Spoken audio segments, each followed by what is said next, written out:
Hey, this is Dr. Chris Manning with Aaron Lindsay. We're just taking some time out on this beautiful day just to discuss some things. We're social distancing. Social distancing. We just cut it down a little bit. Okay. So today we want to talk about inflammation, or something called inflammaging. I've never heard of that. Well, it's kind of a take on diabetes or diabesity because they all tie together. Diabesity. I'm learning all kind of new words. Yes. Diabesity. I like it. Yeah.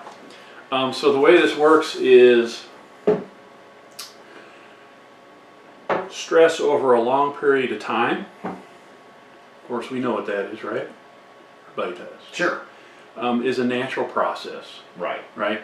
And so if we look at a car that has stress over a long time, based on how the owner took care of that car, we could find out if it's going to be a good, healthy car or a sick car. Right. If they never got it aligned, or they never changed the oil on it, or they just added all the time, stuff like that. Didn't change the brakes much.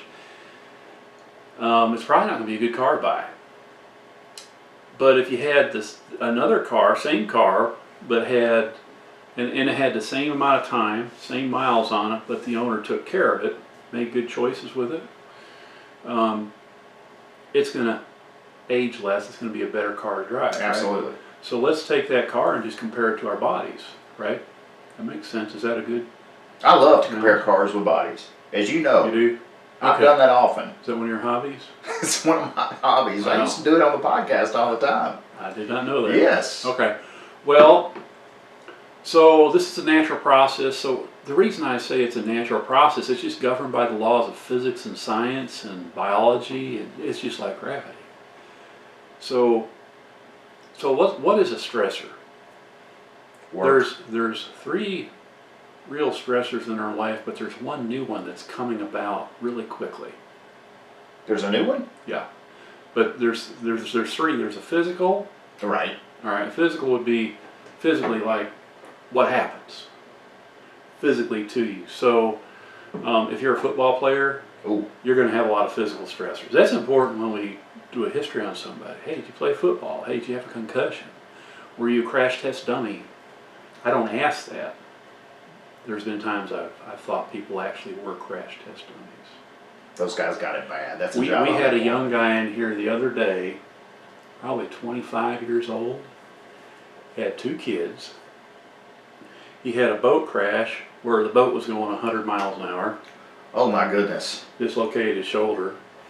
He got struck from behind, and the force was so great, his vehicle just went airborne. And then he got T-boned at about 70 or 80 miles an hour. The guy's only 24. So we're taking care of him. He's getting some pretty good results, but he has a ton of physical stressors. So what's so important when you buy a car? Oil changes. Okay. Gotta make sure it's had oil changes. So how do you do that? Well, you check the oil. Check the oil. Make sure it's All right. clean. So how do you get to the facts of how the car was? Carfax. Ah! Carfax. There you go. So that's what we're talking about. So a Carfax will tell you if it was in a body shop or A if wreck. it wasn't driven for a period of time. I don't know how they find this out. Do they track these things? I don't know how they find it out either. Are I there guess chips in them? I know if you have an accident, it's recorded. Really? How does Yeah. it get recorded? The police department, they'll take the VIN number. And they report it to what? I don't know. Department of Safety or I don't something? Or I don't know. But you're right, though. Cars are becoming smart. Yeah. So they may just record it all in a little black box. Are they smarter than humans? I think some of them might be. Yeah, if you compare them to certain humans, yes. Yeah. They're mostly mechanical though. Yeah. So they're Well, so are we. So the natural process, we're all in this world here together. Everything is natural. So if you fall or break something, that's a physical stressor. If you get in a car accident, but sitting is a physical stressor. You got to hold your head up. So living generally, there's all kinds of physical stressors, and we have these physical bodies that we can move with and carry stuff. But over time, people can develop problems. Joints get out of alignment, so that's a stressor. So some occupations. Think about the nurses right now. They're stressed in a lot of ways. Okay, They're not so- getting rest. I have a member of my family that is a nurse, and she was in charge of putting together a COVID ICU room.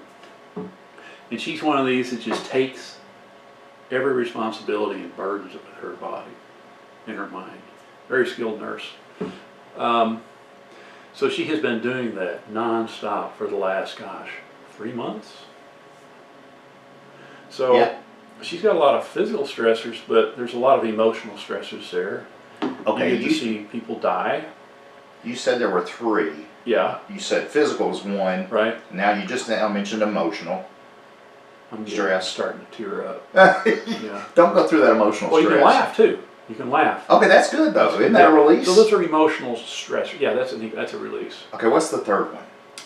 Well, the third one generally we spoke about would be a chemical or biological. So if you're in a hospital, you're in all kinds of chemical stress. That's true. Yeah. So biological stress, you got these little vectors, these little critters trying to get in you and eat you alive.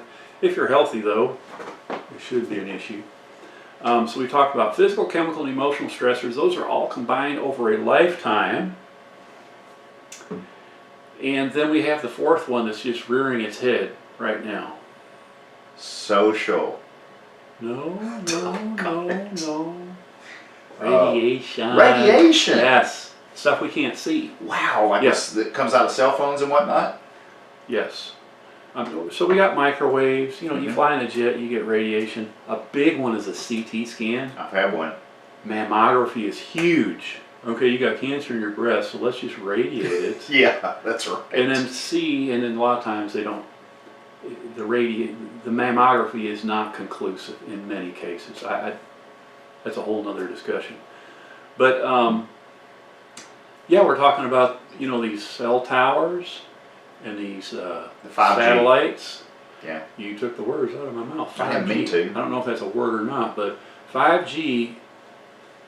We are going to have so much radiation with this 5G that's going to be right near us all the time, in our houses, everywhere we go, when we sleep. So what I do with my cell phone is I shut it off and I take off. What do? Do you really? See that airplane mode? I put do. the airplane mode on.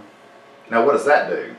Well, it shuts off your Wi-Fi and your Bluetooth, and so this thing isn't a magnet for radio waves. Okay. That are coming in. And I'll just shut it off, but that's the last thing you want is this thing right next to your head. Oh yeah. Yeah. I try to use speaker anytime I'm on my phone. Yeah. But I never turn mine off. Ever. I know a lot of people just carry it right here. Yeah, I got mine in my pocket right now. Yeah, right close to their jewels or close to Sure. their, yeah. A lot of youngsters will carry it, I don't know, ladies put it in their bra. I don't think that was old. I'm hoping Yeah. that's been changed, because there were some stories in the newspaper about young people getting tumors because women especially, they would put their cell phone right in their bra, That's weird. and it was the shape of the tumor. It was the size of the shape Wow. of the phone. Of the phone, really? Yeah, that's happened a lot. That's bizarre. Yeah. How So- much radiation do we have to Well- absorb to become a superhero? I don't know. Superhero? Yeah. Oh, okay, I don't know. Because that's how a lot of them get their powers. They're radiated. Really? Yeah. Okay. I would love to fly. I got you. All right. I've got a book right now I'm reading. It's called Zapped. It's over there somewhere. I'd like to read that myself. But guys talking about how we're getting so much radiation. So that's a fourth stressor. So just think about, since this virus has been around, people have been shut down. I'm getting more people with a lot of neck problems and headaches. Why would you think that? Looking down a lot? Right. We're all looking at our gizmos here to figure out what's going on. Yeah. Oh wow, they said that. Well, I'm gonna put this. I in do there. that. Not to mention people get frustrated, and angry, and like, what's going on? So yeah, so long-term stress is a natural process, and believe it or not, it'll lead to symptoms. Right? Right. Yeah. And it'll lead to disease. Disease. Yes. Or dis-ease. Disease. Yeah, that's how I like to call it. Yeah. And so we've talked about this before, how genetics loads the gun and lifestyle and stress over time fires it. there is some things about our lifestyle and our stressors that we can control. How? So let me just back up a little. We talked about genetics loads the gun. For you that are wanting to be healthy and learn about your own personal health, your genetics should be a driver for you to do research on yourself. Know yourself, know your health. If you have a family history of, That's a bumper sticker. know yourself? You just came up with know yourself, know your health. Oh, okay. I'm gonna make that in a bumper sticker. I'm gonna put White House Chiropractic. There you go. Nutrition. There we go, Yeah. Yeah. That's awesome. Yeah. So, so you can test for it. And I'll just share what I've been doing. What I do is I get these lab tests done every periodically. And I have a family history of diabetes, and I have a family history of heart disease and depression in my family. And so I want to keep track of these measurables. Now, this is just an in-depth test, just tons of information here. And what I do with this information is I'm able to take supplements and eat healthier to change this, and exercise to change this profile. So that's a really good way that you can evaluate your health and be more in charge of your health and manage your health, is get those blood tests done. And especially the areas that you know you've got some genetic issues, or if you have a past history of physical or chemical or emotional trauma. All right, I'll give you an example. A hairdresser. What stressors do they have? They have stressors. You mean right now or just all The time? categories. What major categories? Physical, standing and bending a lot. Right, repetitive stress with their hands, carpal tunnel, shoulder, neck. Right. The ones I know are emotional. Well, that's probably true. I've been to hairdressers a lot, and you're just like, wow, there's a lot of They talk. information going around here. They do. Yeah. Radiation. Chemical, dude. Mostly chemical. Yeah, they're just passing Coloring, all that chemistry on the hair, and they're breathing it in to get it on their hands. And so there's a lot of occupation, like a radiologist. Oh my goodness. Well, they have a horrible exposure to radiation. I had a friend, he was actually a mentor of mine. He taught a lot of classes that I took. And he was on a nuclear-powered submarine. He had some type of an accident on there. And the guy was really healthy. He took good care of himself. He was a chiropractor. His wife was a chiropractor. They did nutrition, all that. He ended up dying at a young age of prostate cancer. Oh my goodness. So there's an example of genetics loads the gun, but stress, radiation stress, fired it. Even though he had a good lifestyle, it's still. But if he didn't have that good lifestyle, he probably would have died at a much younger age. Wow. Yeah. So with these physical, chemical, and emotional stressors, know what stress you got. Emotional stressors, your childhood. Okay. Yeah. Yeah. So, some of us have had horrible stressors as a child. Others not so much. But one thing that I noticed here recently that I have been dealing with is my ability to say no to good times that I relate to my childhood that weren't necessarily healthy. Ice cream? Well, just picture this. Okay. Okay, your favorite group is REO Speedwagon, right? Correct. All right. Did you ever do anything crazy while you were listening to REO Speedwagon? Well, yes. I mean, you don't have to share specifics. Yes, I did. So, but say, for example, you would drink or you do recreational drugs. I'm not saying that for you, but I'm just saying in general, a lot of people probably did that when they were younger and they heard that song. Or they were with a young man or a young lady that they enjoyed and they try to relive that. Yeah. Here I am, 58 years old, and I'm still trying to relive my childhood. I realize that. Because with food, what do we associate food with? Fun, right? Good times, yeah. hanging out with people. Yeah. What did we do when we were in high school? Ate. What did we eat? Was it like junk? Broccoli? No. Yeah. So when we get together as older people, some people prefer to drink like, oh, come on, man, you drink, man, you ain't cool. You ain't cool. I've been there, done that. That ain't no fun. And I still to this day, why do people that drink get up in your face when you don't want to drink? That's a good question, but But I think that was something a learned behavior when they were younger. And so with my experience with dieting, some of the music I listen to is just the music I listened to in high school. It just brings back those old times. So when I was in high school, I would eat like a couple of Big Macs and a big old Mountain Dew. I had fun. That was after we worked out. that does sound fun. We work out in my garage or my friend's garage. These old Ted Williams weights. We had a cold rolled steel bar from Metal Shop, Yeah. and those weights went on forever. So you got this, looks like an elephant bar, and you're benching it or doing whatever. And then after that, you deserve to eat some food. So you would go and this was at 10 o'clock at night, or 11. And we would go to Burger King, and we would have 2 double Whoppers and a big massive Mountain Dew. Well, So that's stress, right? that's fun. That's stress as a young person. That's chemical stress. And so over time, I had diabetes as a genetic stress, as a genetic red flag. I've got high blood pressure and depression. So over a period of time, if I keep eating 2 double Whoppers and a Mountain Dew every night. Yeah, that's not good. You remember that Super Size Me video? I do. Documentary? Yeah. What would happen is I would get diabetes, I'd get high blood pressure, and I'd probably get depressed. Along with getting really fat. Yeah. So it's just important to know, at least that was revealed for me, because I kept wondering, why do I have this hump where I'm having a hard time staying on a healthy diet? Because right away somebody brings like cookies into the house or anything like that. Oh, I've been here before where there's been goodies all over the place. I'm pretty good. I mean, I could probably have a couple of them cookies, and I won't. It's like you just rationalize everything. I'm the king of rationalization. Yeah, well, we all do a little bit, and those that say they don't, well, whatever. Yeah.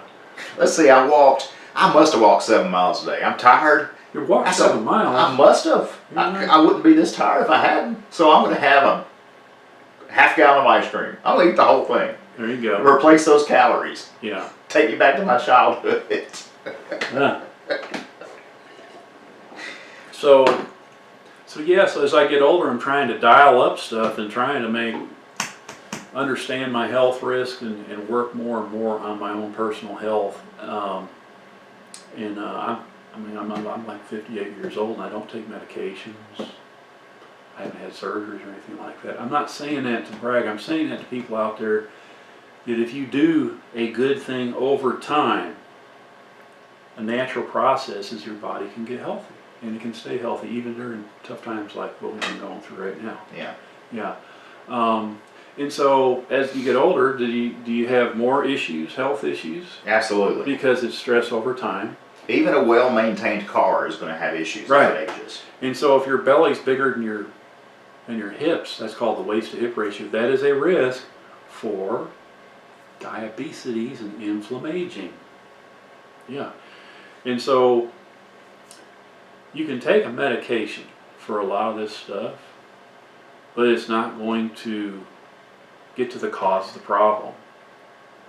Inflammation causes so many health problems. Yeah. Most people don't realize it.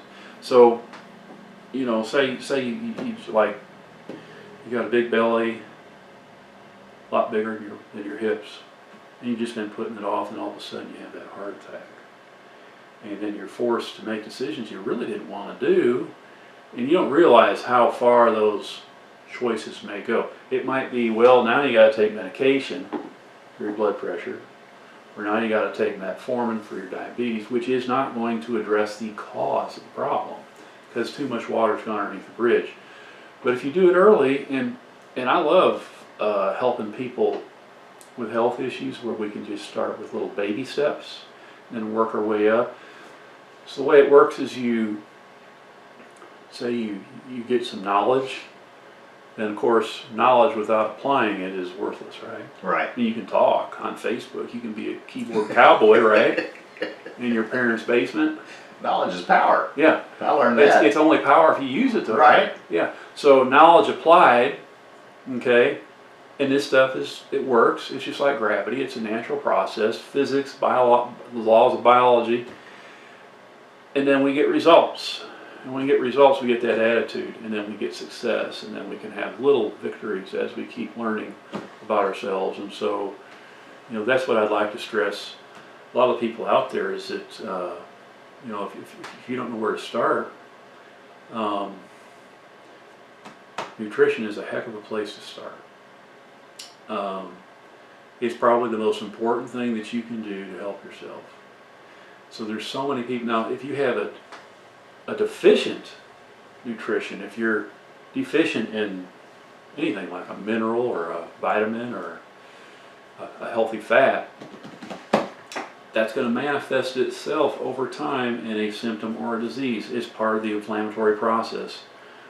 Deficiencies lead to inflammation. And so the way to correct that is not to take a drug, but it's to actually look at your nutrition.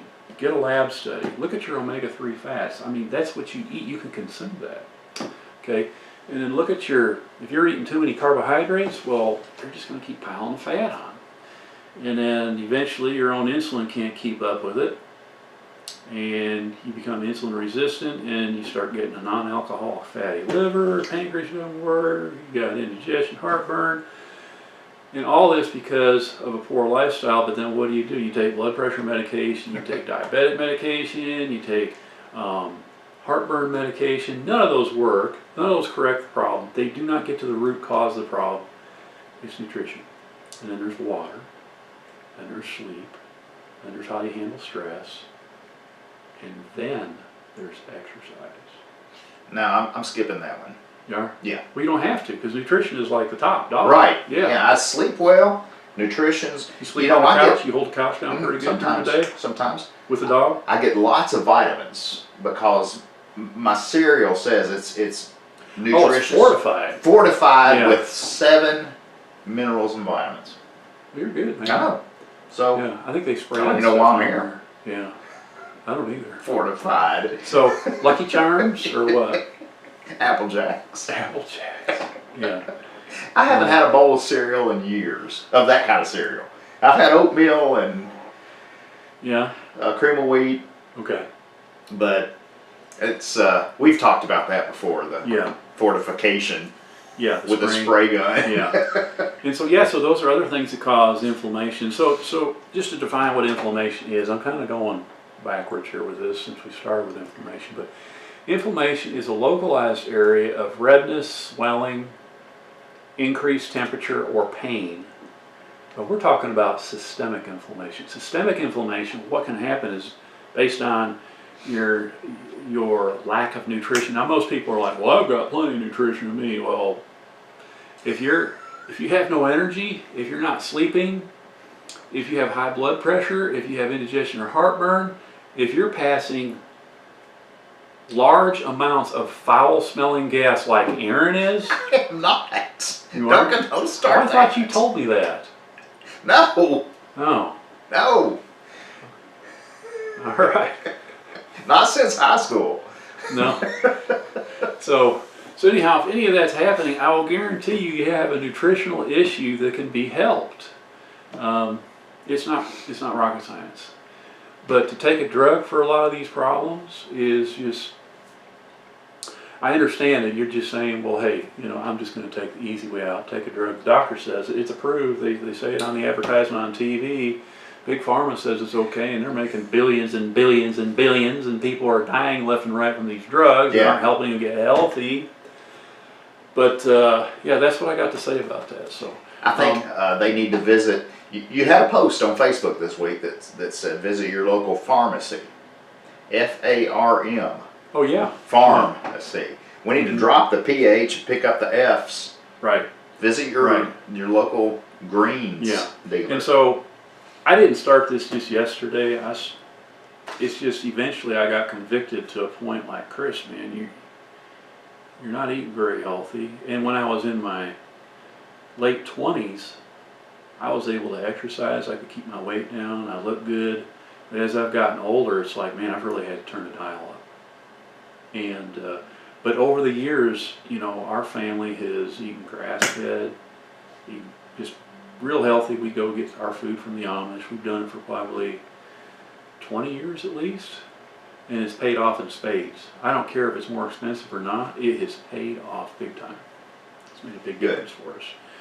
But as you get older, you just need to keep tweaking it a little bit more and just don't give up and keep working at it. So, anyhow. So yeah, I think that's pretty good. How much time did we talk there? We've talked half an hour. Half an hour? Okay. So what I want to do the next time is... Oh, we were done, sorry. No, that's good. Yeah. I want to, next time, talk about symptoms and disease processes that result from inflammation. And everybody will think of, just about every disease or symptom on the planet is from inflammation. Okay. And it's from some type of a prolonged stressor, whether it be physical, chemical, emotional, or radiation, or a combination of all those.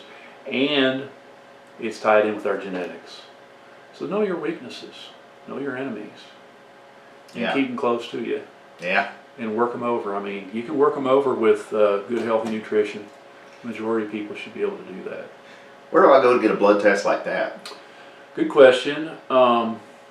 I don't do a lot of blood testing. I could. I would really, to tell you the truth, I'd love to get a holistic doc that does this stuff, but I have a friend that's a holistic doc, and he ordered this whole profile for me. It's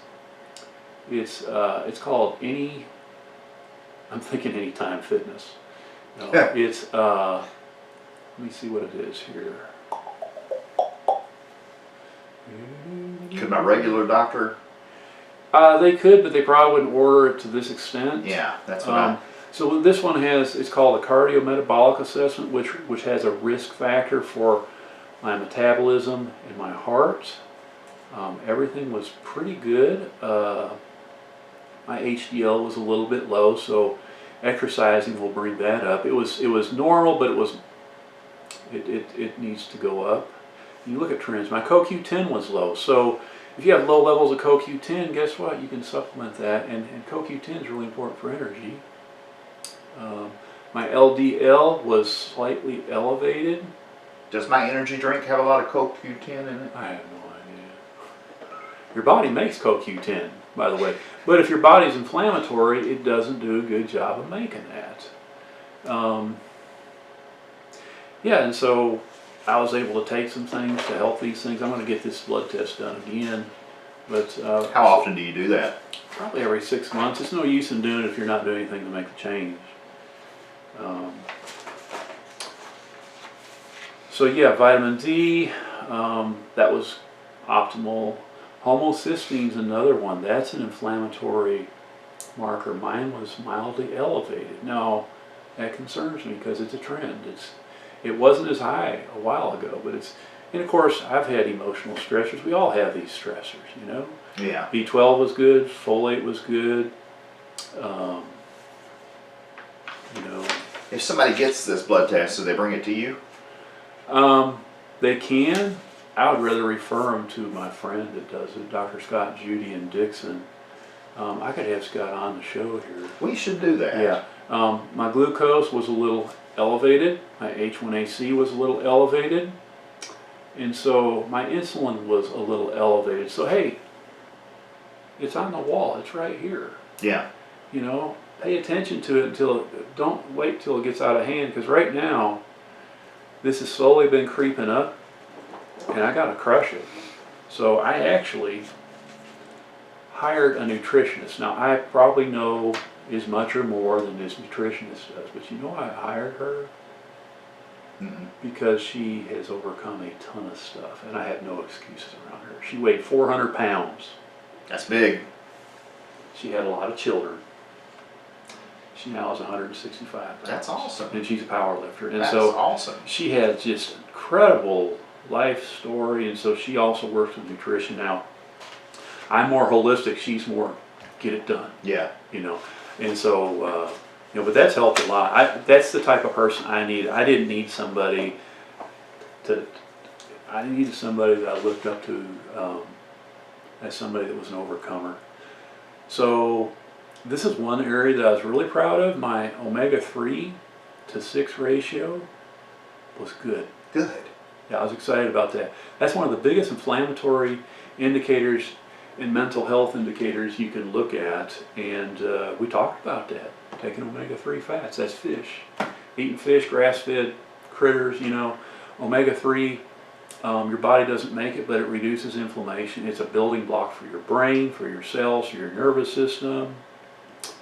But everything, I had so many things that were normal. My minerals were all normal.